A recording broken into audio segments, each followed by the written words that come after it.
So apparently this film is one giant experiment. I think the biggest experiment is going to be, can we actually take Dane Cook serious as an actor?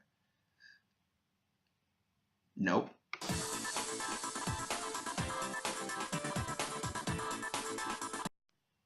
What is up, ladies and gentlemen, YouTube? That's right, I'm Chris Smith, and if you are new to this thing, you're clicking on the thing, please stay to the end, and if you like it, then comment, subscribe, like, please help me out. Now let's get to this thing. The plot of this thing is basically 4 astronauts. They all go on an experiment to test psychological effects on deep space travel. That's our story. That's where it is. That's where the interesting stuff stops. Now, some good things about this thing is the score, right? Particularly opening score is fantastic, and it actually adds some tense moments, kind of like The Thing or whatever, or whatever it may be, but it adds some nice intense moments, right, for certain scenes. Unfortunately, the scenes don't live up to the music's value particularly. Now, like I said, the score is great. If you're a fan of Arrow or Flash, you're going to get a kick out of the cast, I guess. You're going to find some enjoyment with Tom Cavanaugh and Katie Lutz and Brandon Routh all coming together. It's like a weird Avengers coming in this thing, unfortunately. And also Dane Cook. Dane Cook is Dane Cook in this movie, but don't let that actually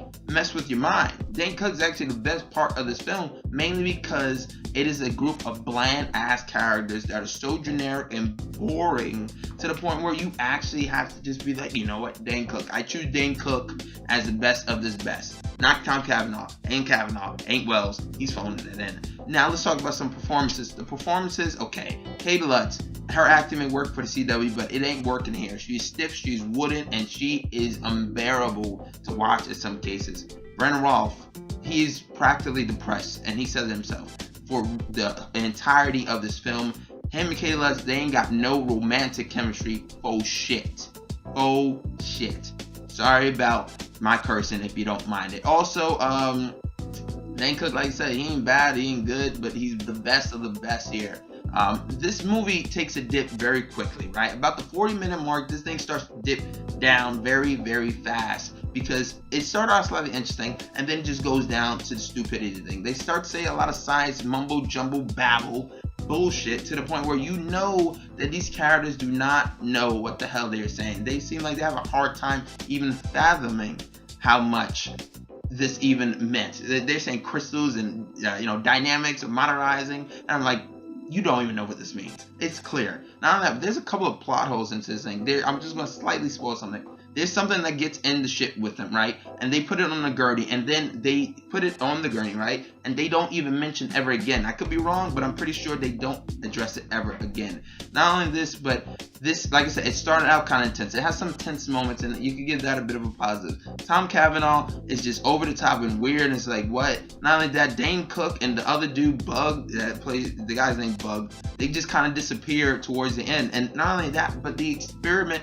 itself is just an embarrassment. Also, the 400 Days, the title, we're just going to talk about this very quickly, right? 400 Days, the title, they really shot themselves in the foot. Did they think we can actually believe 400 days for these people? I didn't believe it, because not only that, they jump days so much that it doesn't feel like days are going by. It feels like minutes, because these characters never change. You get what I'm saying? They stay at the same place that they started in, and it doesn't feel any different. Not only that, but there is no character you like.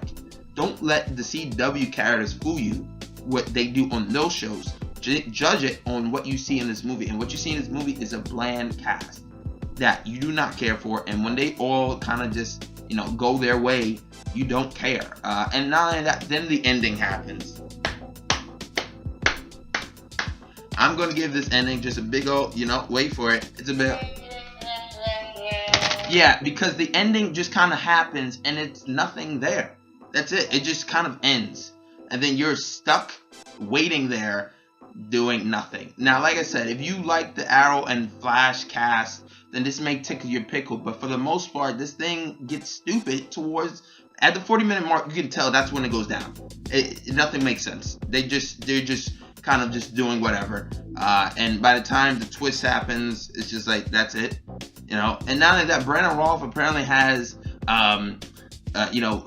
mental stability problems, and they make him captain his mission, which was very dumb or whatever. But yeah, this movie was a giant disappointment. At first I was going to say, hey, it's clickbait, but no, it's not clickbait. Sorry, but whoever was expecting this, it is a stack of shit. It's okay in some cases, but for the most part, this is just, it's January, goddammit, and hopefully it's over. But that's my review. Comment, subscribe, like. Hopefully you comment and subscribe. I want to know your thoughts. But yes, I'm Chris Smith. I'm signing out.